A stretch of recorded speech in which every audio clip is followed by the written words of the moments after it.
Oh, mukha lang po siyang ano. Mukha siyang hindi ano, manikin. Pero nagalaw po yan. Gwapo pa. Ang cute ng igor ng Baguio. Oh, di ba? Oh, see? Ganyan siya kagwapo. Akala ko kanina. Hindi gumalaw yung ulo.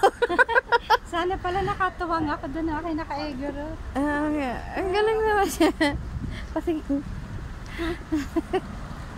ayan, may ganyan. Ganyan pa lang sa kung gusto mo mag-ano. Antahan na mo pa. Egor. Dapat pala ako doon sa likod. Maliim pa. Diba? Amazing. Magkasalita yung anik. Sige, sige, isot. May bayad dyan? Magkano?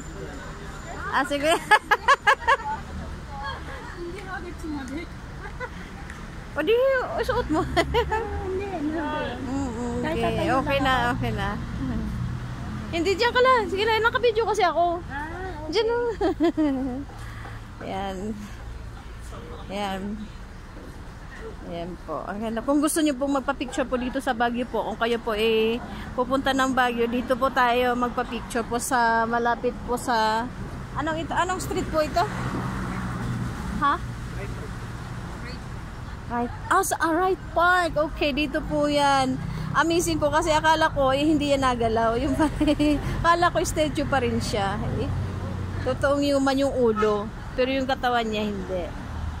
Ganyan, di ba? So makakapag po dito, nakaka-amaze po magpa-picture dito sa Right Park, Baguio City. So ganyan lang po kasimple. Okay, thank you po sa mga nanood.